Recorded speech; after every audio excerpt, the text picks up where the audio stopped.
Hey everybody, welcome back to my channel. This is Abby with Abby Reviews, and this is going to be my review for Chasing Atlanta Season 4, Episode 3, I think. Not Another Christmas Party. I think it's Episode 3. Yeah, I think it's Episode 3. Let's get into it. Already I'm having a face because the beginning of the episode it said Merry Christmas. It's the middle of November. Okay, pause. So we start with Q has landed in LA and he's already on AfterBuzz TV. I remember when this episode came out. And he talk about, and I'm sitting in between real celebrities. I don't even remember the girl's name. But I know the other one is the one that El Teddy doesn't like that look like a cockroach. What's the boy name? What the baby name? I call these G-list celebrities because you have to Google to figure out who they are. Mono. Pause. How you doing? What you got? Because Q and Lauren have the same kind of relationship that my brother and I have. So Q calls Lauren. He was like, I just finished the show. I wanted to call my friend, get some hometown love and see what she got going on. So he calls Lauren and he's like, what are you doing? And she's like, well, I'm jacking off right now. That's some shit my brother would say. He forever telling me he watching porn or some and I'm always thrown off by whatever the hell. I can't. Not you jacking off, baby. No. Okay, pause. So, in this conversation, Lauren tells Q that she's moving to China. He's like, to China? China, bitch, all the way to China? And she's like, yeah, China. And then he told her, he's like, well, I'm kind of somewhere else. She's like, where are you, in Atlanta doing books? Haha, funny. He's like, no, I'm in LA. And she was like, what you doing in LA? He was like, yeah, I've moved out here. And, then they tell each other what they got plans. And they like, okay. So they've informed each other. And Lauren is like, well, what they going to do with both of us out of town? He was like, child. Well, we'll see. Oliver, they're leaving it in capable hands. I'm sure Oliver got it. I would just like to say the song is trash. That's all. Pause. So, this baby is finally getting a storyline that has something to do with him. So, this is him and his boyfriend. They live together, everything, and they're talking about taking a trip back home so they can mend some of their situations. Maybe so this baby can finally come out to his mama and then introduce him to his boyfriend so they can get married. But he said that his mom put him out at 18 or a young age when he came out. And so he would like to mend fences with his mama and get his mama to accept him as he is as a person, that's a pet peeve of mine. As a parent, you don't turn your back on your babies. Listen, your babies, listen, that's not why you were put here, but we're not going to go there. But we'll see how this baby mama don't know he gay is. That's a hope. Okay, hold on. Pause. So it's not a good picture of her, but T.S. Kendra is performing. Praise the Lord. And then she pulled Noxzema Jackson onto the stage with her. I don't know. Are they shooting a video? Is this part of a video? This performance? I don't know, but the wig is right. Look, the wig is right, mama. I appreciate that. They better come on and give her an extended mini concert. I would just like to say, pause, because I really want this to be heard. Lil Kendra in this clip has sang more songs in this little mini concert that she's given than we've heard from Charlie Exile in 2 seasons of G-Status Unstable Hustle. Okay, ma'am, you better give a little tiny sermonette at the end of your concert. Damn it. So, I just realized this fucking episode is an hour and 14 minutes long. An hour and 14 minutes long. And I'm only 25 minutes in. But here's what I've heard so far. So, Oliver's mommy comes over to have lunch and stuff.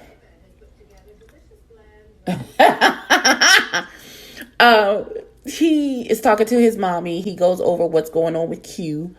And so his mama, it's a lot. So some rumors were going around about Q being homeless and not having anywhere to stay. That rumor got back to Oliver. So Oliver, and in his infinite wisdom, instead of taking this and be like, Q, this is what's being said. I don't know if it's true or not, but instead of going back to Q and saying, hey, this is being said, is it true? And if not, this is who said it. You may want to go clear it up with them. He takes it to his boo, who is Q's business manager. And he said to him, now, I don't know if this is true or not, or what is going on, but what is being said is X, Y, and Z. And so the business partner then goes to inquire with Q, because how am I your business partner and you are homeless? That's very concerning. So when Q and the business partner is saying Oliver is the one that's spreading the rumor, which technically would be correct if he brought the bone back to the business partner. Now, Oliver's mama is saying, listen, y'all are friends. Pick up the phone, talk to your friend, y'all clear the air. Now, Oliver's mama is giving him sound advice. Don't go bashing your friend. Pick up the telephone, call him, y'all clear the air. Or if not, wait for him to call you. And she's like, whatever you do, don't go around bashing your friend. And he was like, of course not. I'm not going to bash him unless he says something to me. And his mama was like, got that right. Empire Strikes Back. Now, we not going to start none, but we can finish it. I like his mama. Let me go on, because this fucking episode is an hour and goddamn 14 minutes. I ain't never going to get through this. No. Okay, I just saw a commercial for a show called On the Way Up Atlanta Season 2. Now I'm going to have to figure out where the hell this show is and watch Season 1 so I can be abreast for when Season 2 start. Because it looked like the fool-la-la that I need. That's why they talk about what they got going on. So hold on, I gotta make the screen bigger again because I got sidetracked by my job that actually pays all my bills. So Oliver is having a brunch at his house, and so Troy retarded. I'm sorry, he's not retarded, and I shouldn't have said that. Troy Simple behind is the first to arrive, and then Dominique arrives, and then Rico arrives, and Troy Thotty behind is like, oh, his whole tenors perked up at the sight of a new boy in the group. So, yeah, now I gotta watch him embarrassingly push himself up on this boy. Here we go. So here's my thing. So they're going over the whole situation with Lil Kendra and how she's upset behind that live they did because they mentioned her being in jail. But everybody at that time, everyone was talking about Lil Kendra is in jail and nobody knew why she was in jail. And so that was the hot topic of conversation. So for them to do a live on the platform about the show and not mention Kendra and her being in jail would have been ludicrous. Secondly, now I see that Troy is the bone-carrying messy one this season. He's having a Christmas party, and he has invited T.S. Kendra, and he's invited Oliver, and he's like, I just want to have a place where everybody can coexist. No, you want to be messy and have messy shenanigans and be the author and architect of the messiness.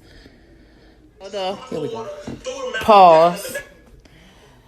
Because this is the type of petty and messy that lives in the seat of my soul. So Dominique and Troy is giving Lauren all of this fever, and they keying in this boy's kitchen about his friend.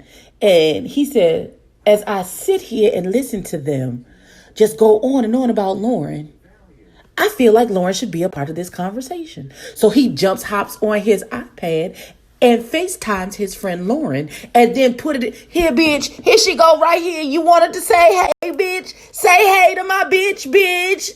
Listen, what you not finna damn do? What you not finna damn do? Not with my friend. No, you won't. points to you, Mr. Twixt, for bringing your. Oh no, let me call her. Let's put her on the FaceTime. Since you call Travis. So not only did Q invite this man to this Christmas party kickback event, he didn't tell the host. He invited this man and knew he wasn't coming to the party. Q, you wrong for this. You dead wrong. You is dead wrong. Pause. This is the very definition of somebody being completely unbothered while you are so pressed. Like, little Kendra is sitting in the corner, pressed, mad, in her feelings.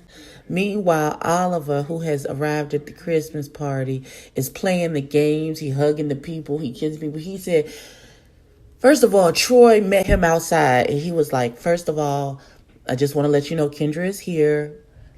You know, she said she's open to have a conversation with you.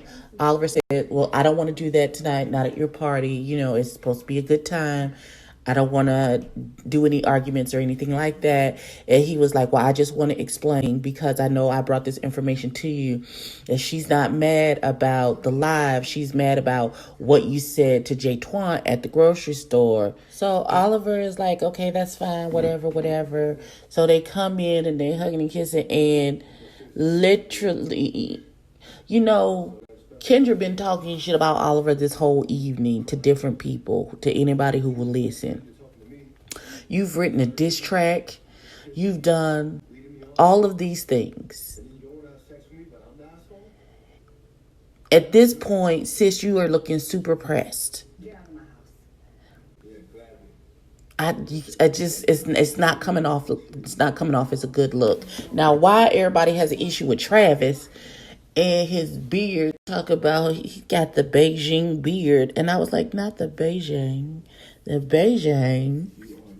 Oh. I don't understand what everybody's issue with this young man. He just got here, so I don't understand what the problem is with him either. But we're gonna keep it going. So as he grabs his coat, he's walking out the door, and he is saying his goodbyes. Okay, this is a lot. So Oliver is saying that, you know what, because Kendra has such a bad attitude, he is going to just leave. He doesn't want to upset the party. He doesn't want there to be an altercation and upset this boy's event, so he's just going to leave. He gets stopped by Travis, and everybody trying to play peacemaker, matchmaker, and Oliver's explaining, I didn't speak to her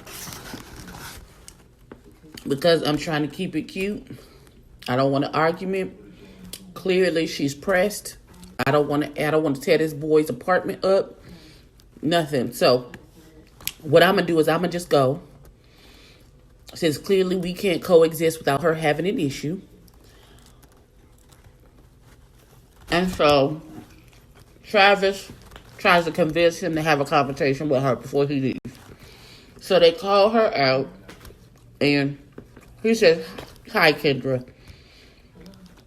Kendra, because she's super pressed, is like, hi, Olivia. Okay, well, clearly you don't want to have a conversation. If that's how you're going to So Oliver is just like, okay, I'm going to go. And now Kendra's trying to play like, what? What's the issue? What's wrong? I said hello, Olivia. Now, I have a thing. You don't, as a transgendered woman, your gender identity is very important to you. Why are you going out your way to misgender somebody? Because I know good and damn well you don't want anybody to do that to you.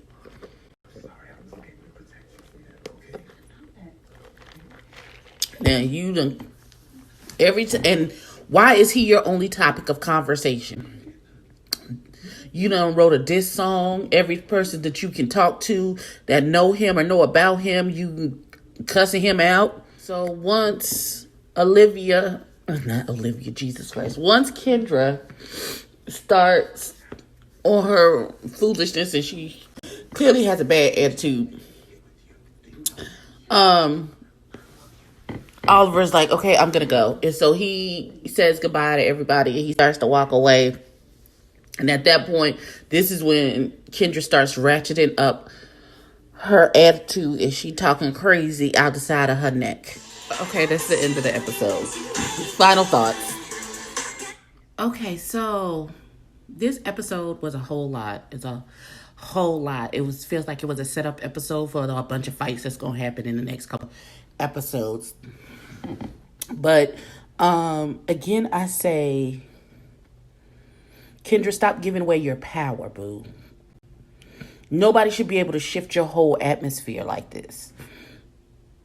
It feels like, not saying that this is the actual case, but how it's coming off is like you're consumed with Oliver. Not saying that you can't have an ought against him or that you can't have any type of issue with him, but it seems like it's all consuming, and that like this is all you have to talk about. So, and we don't want that to be the case. We want your career to be the forefront, not this argument that you're having with. I still want to know what's going on with Travis and why everybody seems to be real iffy and off. If this is a new friend group, why would people have issue with him if this is a new friend group of people he doesn't know? Thirdly, Dominique.